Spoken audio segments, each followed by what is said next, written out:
Hello, everyone, boys and gals. Welcome back to another episode of Launch Codes Football. I am Daniel, And I'm Chelsea. and somehow, despite the fact there's no games being played, the NFL is still rolling along with the free agency, with the dawn of free agency, and with the draft combine. Yeah, it's March, so there's not much sports going on besides basketball. So we'll take what we can get. We'll take what we can get. Yeah, hockey is on, but I feel like hockey caters to a very specific group of sports fans. And spring training is on, which again, I feel only caters to a very specific group of baseball fans. But the World Baseball Classic is about to start, and March Madness starts in March, obviously. So, we're about to get very exciting. Sports are about to pick up in the next week. So, Yeah, yeah, that's always tough in between the Super Bowl yeah. and the combine. It's always You go from just honestly generally. from the Super after Super Bowl Sunday till probably March Madness begins. It helps that you have the World Baseball Classic in between to kind of break. You got the Olympics and Normally you don't though. yeah, you So, had the Olympics and then you had the World Baseball Classic. So that kind of breaks it up. But there's still like a 4 to 6 week period where it's just like if you're not a basketball fan or a hockey fan, you're just like, can I'm just going to read a book. yeah, pretty much. So yeah, I guess we'll talk about some of the early free agent moves, early trades and stuff, and just rumors surrounding the NFL right now. The biggest move so far in the free agency has been we have no more Sonic and Knuckles. They broke up the dynamic duo of Jahmyr Gibbs and Dave Montgomery. Montgomery is now a Houston Texan. The Ugh, Tex the great. the Texans traded a fourth, seventh, and O lineman Juice Shrugs for Montgomery, which I say one of this move. I think two things with this move. First of all, I don't know what that means for Joe Milton because he was their back until You he mean Joe just Mixon? I said Joe Milton. Yeah, that's the Patriots old QB. Yeah, they already said they were gonna release him. They I all believe. Yeah. well that's I kind of wanted to see another backfield duo, but I guess you don't want to pay both guys. And I guess Montgomery, from what I saw last year, it went from a because 2 years ago it was definitely a Sonics and Knuckles dynamic duo. They're both getting around the same amount of carries, and then Gibbs just completely took over last year to the point that Montgomery barely got any touches. He probably got like Except at the 10. goal line. He would get them on the goal line. That's how he got touches. It always made all the Gibbs owners very angry in fantasy. Yeah, so like I don't think this is, and plus he's been kind of hinting towards not wanting to be there anymore because of his reduced role. I think this is for Houston. You, as a culture, I know you hate this, but I think Montgomery still has probably like a good year or two left in him before he not completely breaks down. But when he's showing wear and tear at this point. He is showing that he's not what he was like 3, 4 years ago. I mean, I So feel like he's still pretty good. I mean, I think he just had his opportunity stripped from him. I mean, don't get me wrong, he's not nearly as dynamic as Gibbs is. no, but who And is? there's a chance that Gibbs goes first overall in fantasy drafts now, which honestly, don't Yeah. blame him. I would do that, especially with Montgomery gone now. Um, I don't think Montgomery is a slouch though. Like I think Montgomery is a good back. He's not as dynamic. He'll still be good for Houston, and he's better than Woody Marks in his 25 carries for 57 yards. You had Woody Marks So, and the remains of Nick Chubb off their knee and injury. Joe Mixon, yeah, he's better than all of them, definitely. So it's a definite upgrade for the Texans. It is interesting though. I know at first it was announced that he was traded for only a fifth round pick, which I thought was totally a ripoff. So I'm glad that they ended up getting back more than that for him. A fourth and a seventh is better than I was expecting, honestly. Oh And yeah. Juice shrugs, which is interesting because the Texans also traded another offensive lineman today.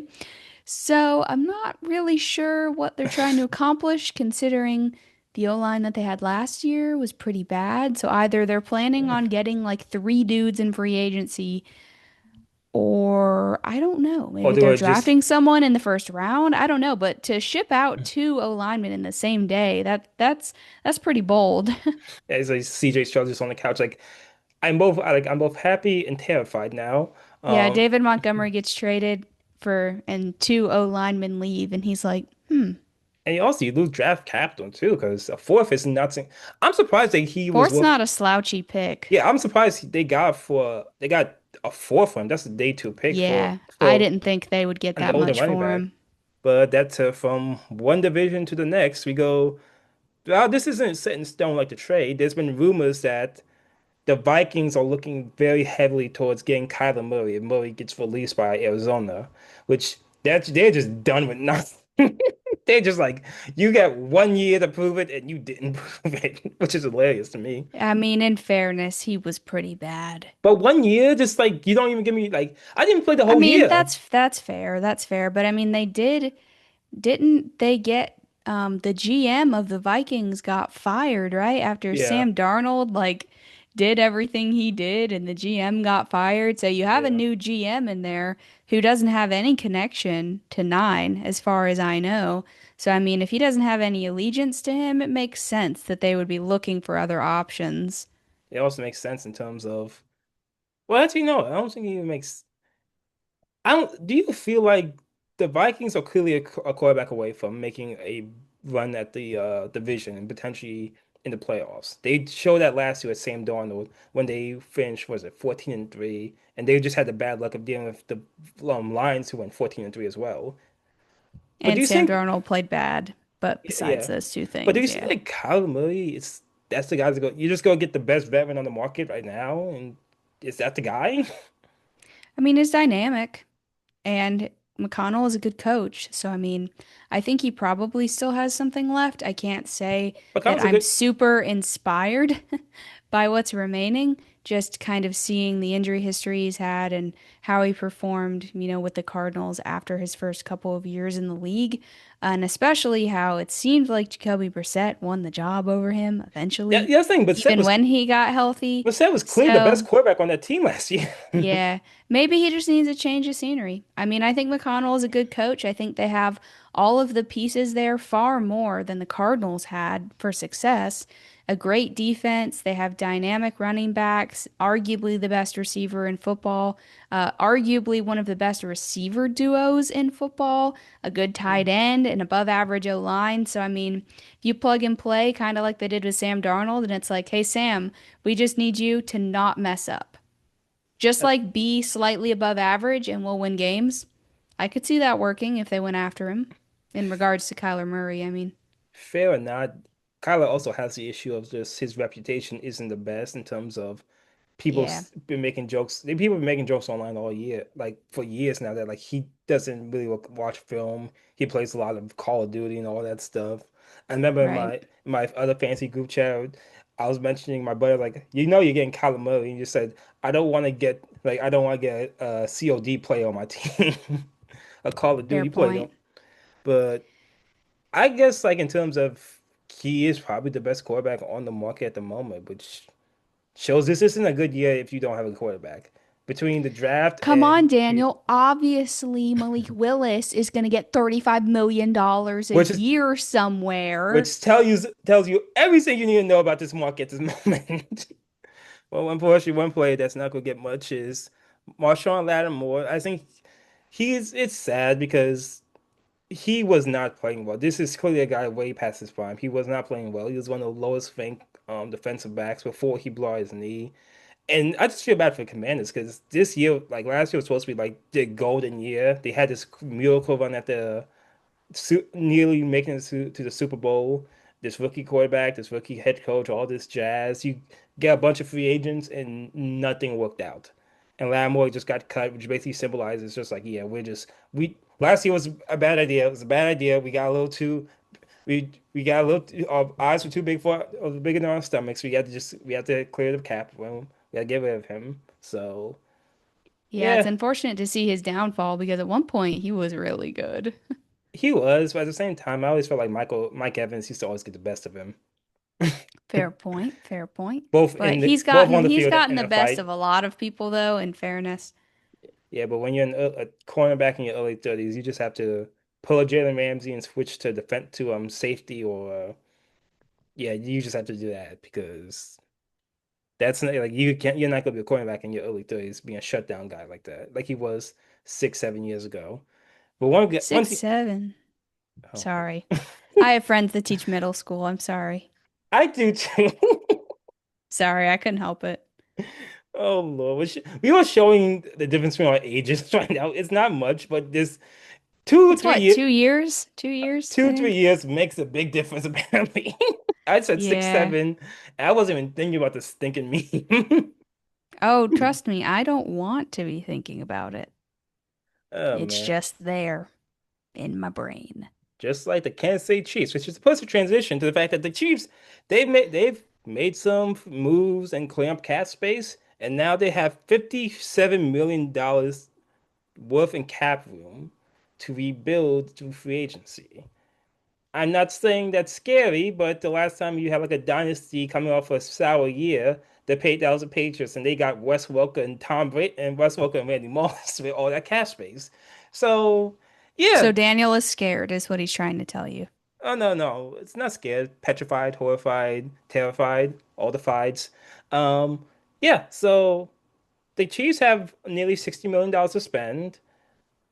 I'm not saying George Pickens. George Pickens is probably going to stay with Dallas. Dallas will probably going to Yeah, he franchise. already got Yeah, franchise he's going to tagged. franchise tag him. But I'm not sleeping on the fact that a team like Kansas City has $60 million to work with. That's not something to sneeze at.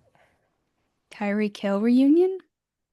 That's probably the most obvious choice. But Ty that his knee went in three different directions. And he's a Fair speedster. point. He's a Fair point. speedster. But if you just run in a straight line, Yeah, that's fair. Yeah, it's true. I don't know, dude. I feel like because first question is Kelsey even coming back? Kelsey's a free agent technically, and you don't even know if he's supposed to be I retiring or feel not. like personally, if I'm the Chiefs, I'm assuming Kelsey, even if he does come back, is not going to be the same. You know who I go out and get? Isaiah Likely. He would be Ooh, fire on the Chiefs. that would And be, he would be stolen from an AFC rival. yeah. Oh That would man, sting. yeah, that would hurt. If you feed that guy the ball, the only reason he hasn't truly emerged as a, tight end one is because he is stuck behind someone, Mark Andrews. So, I mean, I feel like if you give him the opportunity with the best quarterback in football to be the one, I feel like dude's going to succeed. I had also seen some smoke around them potentially targeting Travis Etienne from the Jaguars, which I would love personally because that would get him off Jacksonville. And also, I like him because he played with Clemson. But he would be really good with the Chiefs too.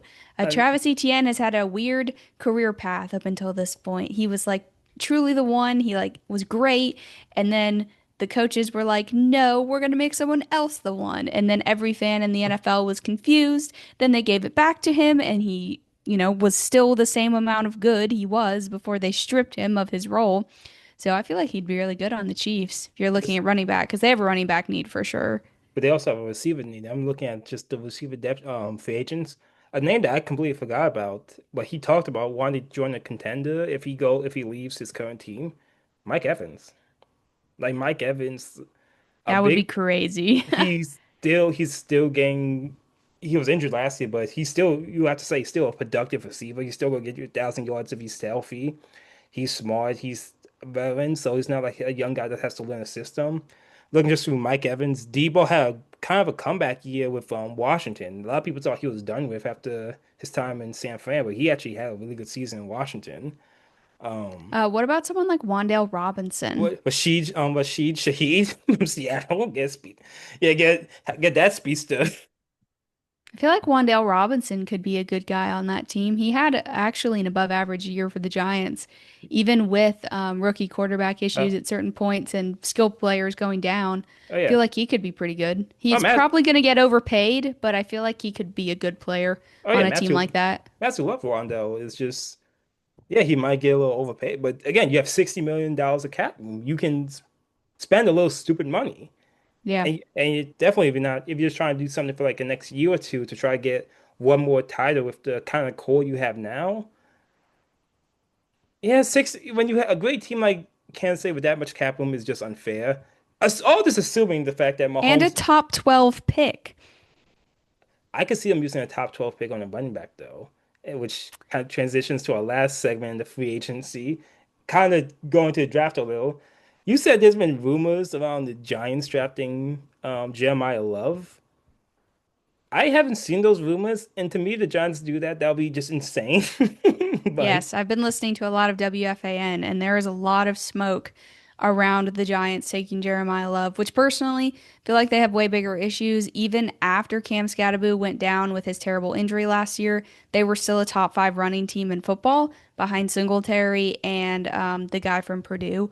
Um, Tyrone so Tracy. Tyrone Tracy. So I feel like it's not really a need. I mean, if you're worried about injury history, you could take Jeremiah Love, but at that point, you kind of have to trade or ship out either Tyrone Tracy or Cam Skattebo because all of those guys, specifically Cam Skattebo and Love, are bona fide starters. I think there's an argument for Tracy at this point, but like Cam Skattebo, he's going to recover. He's going to be fine. He's going to be a starter. I think that they are talking this all up because they are trying to force the Chiefs or the Saints to trade up and give up capital, and the Saints are one pick in front of the Chiefs, and they both need running back. And you know that the Saints are not going to trade with the Chiefs, knowing that the Chiefs have the same need that they do. So the Chiefs are going to have to trade with someone else. They want to trade up in front of the Saints. What better team than to trade up with than the Giants? Get a future first round pick back, another first, a second, maybe another first. I mean, Jeremiah Love on the Chiefs would go stupid.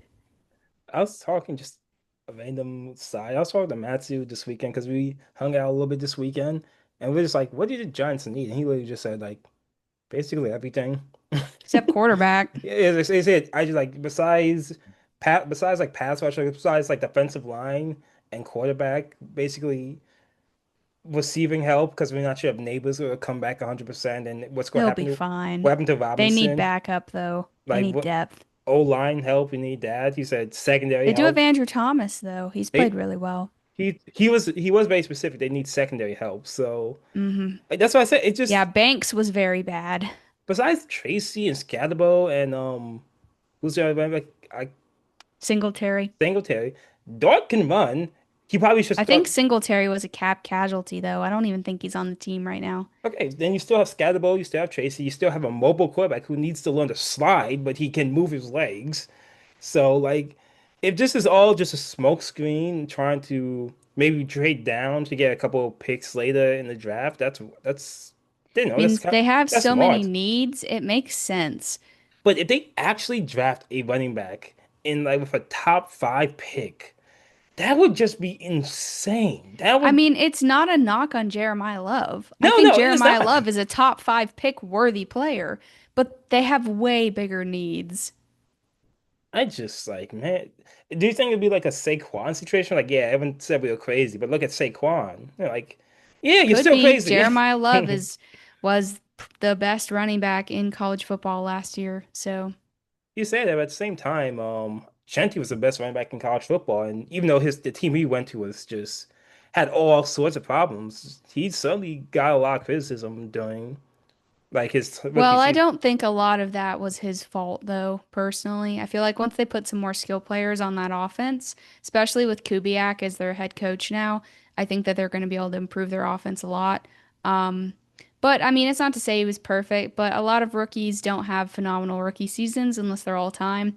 So I mean, it's not really, the trend to have an excellent rookie season, especially at running back. But let's not disregard the Saints either. I mean, after how Shuck looked at the end of last year, they have Chris Olave. They have some talent on that team. They have a good defense. Jeremiah Love would go stupid on the Saints too.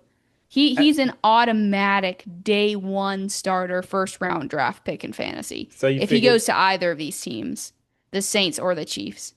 I'll say I'm not trusting a first round rookie anymore because I drafted Marvin Harrison Jr. a couple years back and he didn't have the best rookie season. He was supposed to be my receiver one and that didn't work out. Yeah, The Saints, I guess that would mean Camaro is just backup role. bro's cooked. I'm not gonna say he's cooked because I still think he a great pass catcher, but yeah, he can't really you can't give him the ball like 15, 20 times a game anymore. You have to use And I him for mean, screens. it's not to He's say that old. the Saints don't have, some running back help already. They took a rookie last year who was actually pretty decent, in Devin Neal. So they don't necessarily have to have it. But imagine Devin Neal and Jeremiah Love going back to back with Chris Olave. That would go pretty hard. So I'm interested to see specifically what happens with that giant pick. I will not be surprised at all If they trade down and it was all smokescreen, I will be very surprised if they actually take him. But I guess time will tell at this point. The draft is what, like a month and a half away. So hopefully Jim Harbaugh is smart enough to know that the Giants have other needs that are way bigger than running back. Yeah. And speaking of needs slash draft needs, we're gonna discuss a little bit about the combine and be a little biased in terms of what do our teams need. We're both, as Chelsea can tell from Chelsea's weight equipment in the background, she's a Steelers fan, and Right. as you can tell by my blue shirt, I'm a Colts fan. So Correct. so yeah, we're gonna discuss like what I guess what the both our teams need, and we're in a different position because y'all don't have a first round pick, and we have 12 draft picks overall. Wow. So we have to hit on these one Pro Bowler. If we have 12 draft picks and no Pro Bowlers come out of those draft picks, it'd just be like we just wasted the and the draft's in Pittsburgh. And the draft is in Pittsburgh. It's like, okay, True. we You can't gonna mess up go? this year. Um, will you pay for me? Only if we get sponsored. I spent a month in Texas. I spent like a week in Florida. I spent another weekend. I'm done traveling for at least a time being. I'm about You're to go like, back. I'm good. I'm about to go back in Charlotte in like a few days. Like, I'm just like, okay, maybe I'm just gonna stay in the state of North Carolina until like the spring. Yeah, makes sense. But I mean, it's interesting looking at the draft. I mean, we're pretty early on in the process right now. The combine just happened this past weekend. Like I said, the draft is not for at least another month. So a lot is probably going to shift and change in that month. So we're kind of just going based off of what they're talking about now, not future projections necessarily. I will start with the Steelers since I'm obviously a Steelers fan. Um, the Steelers picked 21st in the first round. They have some pretty significant needs. I know they need safety, receiver. They need receiver bad. I would argue that's probably their biggest need. And left tackle. I mean, I had to mock a receiver to the Steelers. I had to pick IU's very own Omar Cooper. I mean, I really don't know what else you need to see in regards to this guy. I mean, everyone remembers his catch against Penn State, arguably one of the best catches I've ever seen. I know it wasn't 2 feet, but in regards to 1 foot catches, probably the best catch I've ever seen. His body control is incredible. He has great after the catch moves. He just burnt people who just took bad angles. He's really strong. He has really good awareness. So I feel like that would be a great pick for the Steelers at receiver. He definitely has the bones to be a wide receiver one. I don't necessarily know if he has the bones to be a dominant wide receiver one necessarily, but I do think he has the bones to be an automatic starter, someone that, can really help that offense, help Aaron Rodgers, assuming he comes back. I would love to see the Steelers take Omar Cooper. And the crazy thing is, I actually thought at the beginning of IU season last year that Surratt was going to be better, and Surratt is actually ranked third round. That's where people are mocking him right now. Like I said, it's early in the process, but the other receiver that IU has that's still there, honestly, I think he is like the Alec Pierce of the Hoosiers. I think that he is better than Omar Cooper and Surratt. So it'll be interesting to see how he gets drafted next year. Um, but in regards to this year, I'm going to go with Omar Cooper. I mean, I feel like he just does it all. I'll say this in terms of the Steelers typically, 'cause I think Cooper would be like a more of a second, third round pick. Would you He's say? getting mocked in the first right now. Really? Yeah. We got some of the draft stuff I've seen for the Steelers. One person I've seen is like Denzel Boston from Washington as Yeah. potential. I've seen Concepcion from A&M as Hmm. like the Steelers. They're acknowledging they need pass catchers. They need them like yesterday. They You got to definitely take need. at least two with 12 picks, in my opinion. I don't remember the last time the Steelers have picked the first round receiver. Because the Steelers always get really good receivers, but they're always later round, like second, third, fourth round receivers. Charlie Beck is that guy from IU I was referencing, Charlie Becker. That dude is going to be really good. I feel like Surratt and Omar Cooper are like different parts of Charlie Becker, and if you combined both of them together, that's who you would get. But I've seen Omar Cooper getting mocked in like the mid to late 20s, and you guys are at 21. So Yeah. some people might interpret it as a reach, but I think he is experienced. He is a junior, I believe, getting drafted.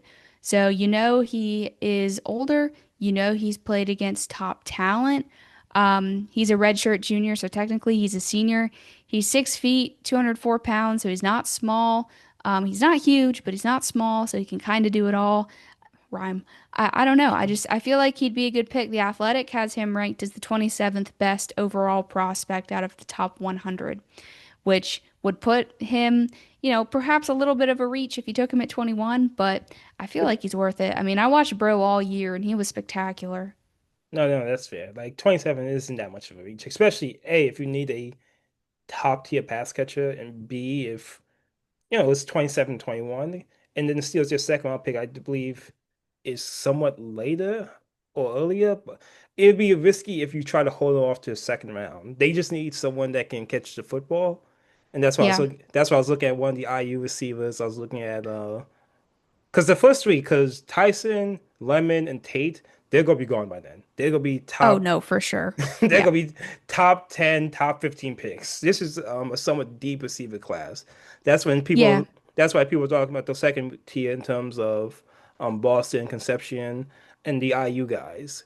So Honestly, the reason I didn't put Concepcion here is not because I'm biased, but because what I read on The Athletic about him is that he had a 10.3% drop rate in 2025, which is the uh last thing the Steelers need.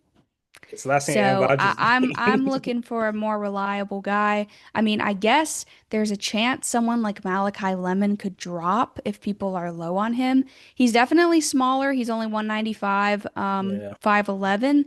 Um, but he still can get up there and make some crazy catches. People are saying he's a lot like Amon Ra. I think that he's going to be Ooh. pretty good, but I think he's going to be gone by the Mhm. time you guys pick. Yeah. Another option, like you said, is Denzel Boston. Now he's big. He's 6'4", 210, red shirt junior. Um, he only has a 3.1% drop rate, which is pretty impressive. Um, and he's able to box people out and make contested catches. Um, but he is not really the kind of speed guy that's going to run past man coverage. So it kind of depends on what you're looking for. Hmm. But I think that those three are options. Him, Concepcion, and Cooper. The Concepcion thing with him with his drop rate that scares me. That feels very Steelers to take someone who has drop issues and then the drop issues not go away. So I'm No, trying to avoid that by taking no. Cooper. The Steeler option is picking a very talented receiver who's going to have a crash shot in about 3 or 4 years. That's fair. That's That's the fair. Steelers way. Fair point. So I'm looking. So you have the Steelers. I was looking at some of the edge rushers because the Colts have their second round pick is 47, third is 78th. They need it. One thing is they need an edge rusher. So I just listed off a bunch of edge rushers you can potentially get in the second or third round. I'm not sure. And I think there's three that you really were on top of were was it Cassius Howell, Mason Thomas, and TJ Parker. Yeah. So Honestly, my favorite of the three of those is TJ Parker. Cassius Howell is older. He was a super senior, but he does have a lot of experience. Mason Thomas, I've seen a lot of mocks so far mocking him to us. He's a senior, not as old. He could have issues stopping the run, so that's kind of a question, especially with our nose tackle and D tackles aging. So I'd kind of like to get someone who's well-rounded. And I think the most well-rounded of those guys is TJ Parker. He's just the slowest. But I watched him at Clemson. He's pretty good. Um, I would not be upset if they took him. It's just, we've missed on so many pass rushers, dude. Chris Ballard sucks at drafting pass rushers. We've literally have like seven that have busted. So we'll see what happens. I hope that they really do their research because it's a huge need. I'm probably our biggest need outside of maybe linebacker. I mean, we literally have Latu and that's what we have. So hopefully they go get someone in free agency as well, but they need to take someone in the draft and they need to hit. Finally, it's been like 5 years. Can we hit on a pass rusher that's yeah, not Latu? well, was the last really great pass rusher the Colts have had? Was it? That we've had, probably Freeney and Mathis. That we've Yeah, drafted, probably Latu. that's it. So that Can should tell you all you need to know. uh, Now, I'm just doing that off the top of my head. There might be someone we took that was I better, say obviously. which one But is Feeney or Massive? Which one of them was from Connecticut? Because one of them was like close to where I used to live. I don't remember off the top of my head. I think it was But Colts Feeney. need a pass rusher. That is of paramount importance, and they need to hit on one. Yep, it was Dwight Feeney. Dwight Feeney was from Hartford. That's about half an hour from where I used to live. So that's cool. Cool. Yeah. Yeah, that's And cool. the Steelers, they also need a left tackle because I am sick and tired of Roderick Jones. And I think Aaron Rodgers is sick and tired of Roderick He Jones. played at Ohio State, right? No, he was Bama. He was a Oh, Bama. he was Yeah. a Bama puck, and I was hyped. Like, yes, we got a left tackle. It's awesome. A guy to like protect the blind side, holding, holding, going off the edge, holding again, tackling Aaron Rodgers after celebrating a touchdown pass, and Rodgers getting up and pushing him like, dude, I'm 40. Stop tackling me. That was not his best moment. So like, yeah, they might pick up his option. They might not. Whatever it is, it's not gonna be good. Just I need a left tackle. Yeah, no, I definitely went and scouted some for the Steelers. And the guy that I kind of settled on in the first round, I'm not talking about, in the second or third round, I'm talking about in the first round. The guy I settled on is Monroe Freeling. He's an offensive tackle from Georgia, 6'7", 315 junior. He is ranked as the 21st best prospect in the Athletics Top 100 prospects. So I feel like it just made sense. Yeah, You know that this guy is experienced because he's played against top talent playing at Georgia. Even yeah. if he didn't have his best moments, he's faced guys that are going to go in the first round. He actually was not as well known really before the combine, and he had a really good combine. So I think his stock is going to be rising. He is younger, only being a junior, I believe is what he is. Yeah, so he's a little bit younger. Um, but he has good athleticism for how big he is, and he ran a 4.9340, which for being over 300 pounds is pretty impressive. So that's who I think you guys should target in the first around your pick for tackle. No, yeah, that's just anyone just not because they're going to have to make a decision with him with his contract. And the last person you talked about before, the Colts need a linebacker. Again, I tried to pick just a list of linebackers from the second and third round, like bolting them. And the one name that you were just, I actually said two names that jumped off for you, and that was Jacob Rodriguez from Texas Tech, and Anthony Hill Jr. from from Texas. So you like the Texans? You like the Texans, I guess. Yeah, no, Jacob Rodriguez is the player I want most in the entire draft. And the thing about him is that his stock is probably going to rise by the time the draft rolls around, and it would not Uh, shock me if he went in the first round. The mm. fact that he is mocked as a second, third round guy right now, it's not going to last.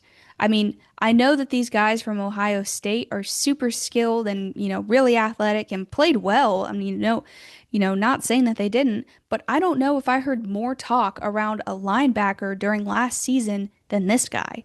And he's mocked in the third. So I feel like it's not going to last. I'm going to be very sad if he goes in the first round. But I mean, he does it all. He's the quarterback of the defense. He's great at covering, which we need because Zaire Franklin, as great of a tackler as he is, cannot cover someone to save his life. Jacob Rodriguez is experienced. He's great at forcing turnovers. I mean, honestly, he kind of has it all, which is kind of crazy for a rookie because I feel like that doesn't happen that often. The Athletic has him ranked at 64th in their top 100 prospects, which would put him in the third round or fourth round, which is crazy. He's 6'1", 235. He's a senior, so he has experience, just like some of the other guys I've talked about. I mean, he's quick. He has great drive on the football. I mean, it's sadly, I think, just a matter of time before he raises into a first round prospect. But fortunately for the Colts, both the free agent and draft, they're both very deep at linebacker. If you need a linebacker, this is the draft for you, which is great for us. We probably need to get at least two.